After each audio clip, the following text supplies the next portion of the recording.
എന്ത് പറഞ്ഞാലാണ് തീരുക?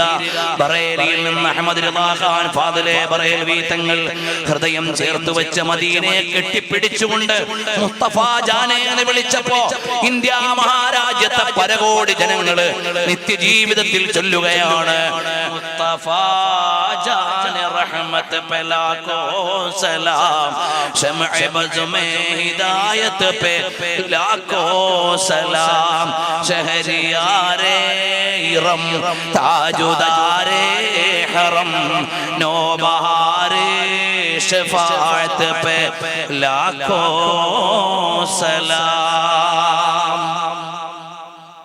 എന്തൊരു അത്ഭുതമുള്ള കാവ്യമാണിത്.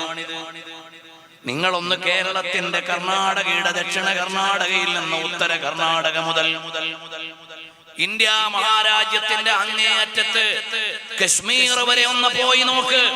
സുബഹി നിസ്കാരം കഴിഞ്ഞ് വലത്തോട്ട് തിരിഞ്ഞു നിന്ന് പള്ളിയിൽ മദീനയുടെ ഭാഗത്തേക്ക് തിരിഞ്ഞു നിന്നുകൊണ്ട് ചൊല്ലുകയാണ്, മുസ്തഫ ജാനെ റഹ്മത്ത്. അവിടുന്ന് കാരുണ്യത്തിന്റെ ആത്മാവല്ലോ. ഞങ്ങൾ 2 മാസം മുമ്പ് ഡൽഹിയിൽ ഹുമയൂൺ ടോംബിന്റെ അപ്പുറത്തുള്ളൊരു പള്ളിയിൽ ജുമാ നിസ്കാരം കഴിഞ്ഞപ്പോ നൂറുകണക്കിന് ആളുകൾ കൂടിയ വലിയ ജുമയാണ്. ആ ജുമാ നിസ്കാരം കഴിഞ്ഞപ്പോൾ ആ പള്ളിയിലുള്ള മുഴുവൻ ആളുകളും മുസ്തഫ ജാന ചൊല്ലിയപ്പോ എന്റെ മനസ്സിലിങ്ങനെ ആലോചിച്ചു പോയി. ഞാൻ എല്ലായിടത്തും പ്രസംഗിക്കുമ്പോ ഉത്തരേന്ത്യയിൽ മദ്രസയിൽ എന്ന് പറയാറുണ്ട്, സ്കൂളിൽ എന്ന് പറയാറുണ്ട്, ദീന് പഠിക്കാൻ അവസരമില്ലെന്ന് പറയാറുണ്ട്. അതൊക്കെ ശരിയാണ്, ശരിയാണ്, ശരിയാണ്. പക്ഷേ ആ സ്കൂളില്ലെങ്കിലും മദ്രസയില്ലെങ്കിലും പാഠശാലയില്ലെങ്കിലും കിടക്കാൻ കൂരയില്ലെങ്കിലും ഉടുക്കാൻ വസ്ത്രമില്ലെങ്കിലും അവർക്ക് പശിയടക്കാൻ ഭക്ഷണമില്ലെങ്കിലും അവരുടെ ഉള്ളിന്റെ ഉള്ളിൽ ഒരു രാജകുമാരൻ ഇരിക്കുന്നുണ്ട്. അതാണ് താജ്ദാറെ മദീന. ഇതെന്തൊരു അത്ഭുതമാണ്. കോടിക്കണക്കിന് ജനങ്ങളുടെ ഉള്ളിൽ ഈ മഹബത്തിന്റെ വാണി സ്ഥാപിച്ചെടുക്കാൻ അഹമ്മദ് റിളാ ഖാൻ തങ്ങൾക്ക് എങ്ങനെ കഴിഞ്ഞു എന്ന് അത്ഭുതപ്പെട്ടു. ഇനി നിങ്ങളൊന്ന് കേട്ടു. മുസ്തഫ ജാനെ, നമ്മൾ ഈ കേരളത്തിൽ 80 ലക്ഷം മുസ്ലിങ്ങളെ ഉള്ളൂ. കർണാടകയിൽ 1.5 കോടി മുസ്ലിങ്ങൾ ഉണ്ടാവും. ഈ 2.30 മാറ്റി വെച്ചാൽ ബാക്കി ഇന്ത്യയിൽ 20 കോടിയിലേറെ മുസ്ലിങ്ങൾ. അവരിൽ സുന്നത്ത് ജമാഅത്തിൽ അഖീദയിലുള്ള 10 കോടി കൂട്ടി 10 15 16 17 എല്ലാവരുടെയും ഈമാനിനെ നിയന്ത്രിക്കുന്ന ഒരു ഘടകം മുഹബ്ബത്ത് റസൂലുള്ളാഹി സ്വല്ലല്ലാഹു അലൈഹി വസല്ലം. ഗുജറാത്തിലെ ഗയയിൽ ഞങ്ങൾ പോയി. സൈഹൂലി എന്ന് പറയുന്ന ഗ്രാമത്തിൽ അവരോട് ചോദിച്ചു, നിങ്ങൾക്ക് എന്തറിയാം? ഞങ്ങൾക്ക് ആകെ അറിയുന്നത് റസൂലുള്ളാഹി സ്വല്ലല്ലാഹു അലൈഹി വസല്ലം നമാസ് नहीं जानते हैं, नमाज की मसाइल भी नहीं जानते हैं, मस्जिद भी नहीं जानते हैं, नमाजी को नहीं पहचान है, कुछ नहीं जानते हैं. हम जानते हैं हमारे आका इनामदार താജ്ദാറെ മദീന റസൂലുള്ളാഹി സ്വല്ലല്ലാഹു അലൈഹി വസല്ലം. ഞങ്ങൾക്കറിയാം സയ്യിദുനാ റസൂലുള്ളാഹി സ്വല്ലല്ലാഹു അലൈഹി വസല്ലം. അല്ലാഹു ആ മുഹബ്ബത്ത് നമ്മുടെ ഖൽബിൽ തരട്ടെ. അപ്പൊ ഞാനിങ്ങനെ വിചാരിച്ചു പോയി, പഠിച്ചോനെ, നമ്മളിങ്ങനെ നിയമങ്ങളും പുസ്തകങ്ങളും കേന്ദ്രങ്ങളും പാഠശാലകളും പറഞ്ഞ് നടക്കുമ്പോൾ ഇറ്റങ്ങൾ യാ നബി സലാം ചൊല്ലിയിട്ട് സ്വർഗത്തേക്ക് നേരേണ്ട അത്രയും വലിയ മുഹബ്ബത്ത്.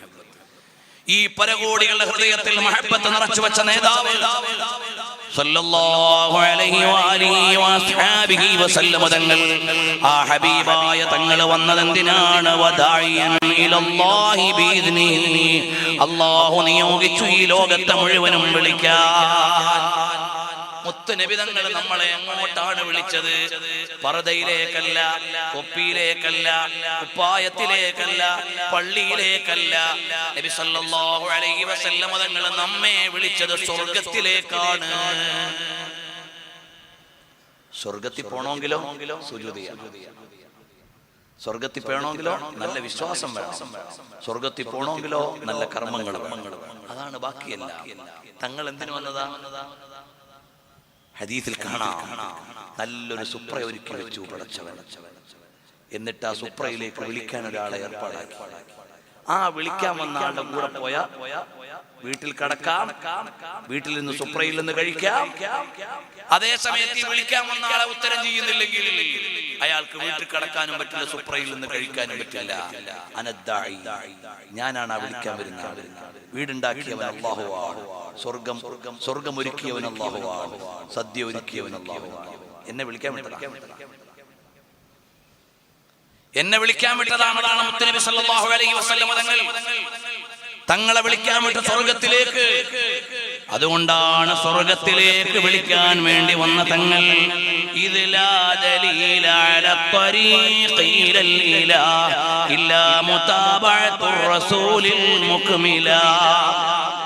സ്വർഗത്തിലേക്ക് ഒരു വഴിയേ ഉള്ളൂ, അത് റസൂലുള്ളാഹി സ്വല്ലല്ലാഹു അലൈഹി വസല്ലം. മിഫ്താഹു ബാബി റഹ്മത്തില്ലാഹ്, അല്ലാഹുവിന്റെ കാരുണ്യത്തിന്റെ കവാടത്തിന്റെ താക്കോൽ, അല്ലാഹുവിന്റെ കാരുണ്യത്തിന്റെ കവാടത്തിന്റെ താക്കോൽ. നബി സല്ലല്ലാഹു അലൈഹി വസല്ലം തങ്ങളോട് അല്ലാഹു തആല പറഞ്ഞെന്താ? ഖുൽ നബിയെ തങ്ങൾ പറയണം, യാ ഇബാദി, എന്റെ അടിമകളെ. ആരടിമയാണ്? റസൂലുള്ളാഹി സ്വല്ലല്ലാഹു അലൈഹി വസല്ലം വിളിക്കുകയാണ്, യാ ഇബാദി, എന്റെ അടിമകളെ. ഹം റസൂലുള്ളാഹി കെ ജന്നത്ത് റസൂലുള്ളാഹി കി. യാ ഇബാദി അല്ലദീന അസ്റഫു അലാ അൻഫുസിഹിം വലാ തഖ്നതു മിർ റഹ്മത്തില്ലാഹ്. പ്രിയമുള്ളവരെ, അവിടെ രണ്ട് വ്യാഖ്യാനത്തിനും സാധ്യതയുള്ള സൂക്തമാണ്. ഹബീബായ തങ്ങൾ ഈ ലോകത്തിന്റെ മുഴുവനും നേതാവാണ്. ആ നേതാവ് വിളിക്കാൻ വന്നത് സ്വർഗത്തിലേക്കാണ്. സ്വർഗം ഉദ്ഘാടനം ചെയ്യുന്ന നേതാവാണ്. അല്ലാഹുവേ, ആ ഹബീബായ സല്ലല്ലാഹു അലൈഹി വസല്ലം തങ്ങളെ ഇഷ്ടം നിൽക്കുന്ന ഖൽബ് ഞങ്ങൾക്ക് നൽകണേ അല്ലാഹ്.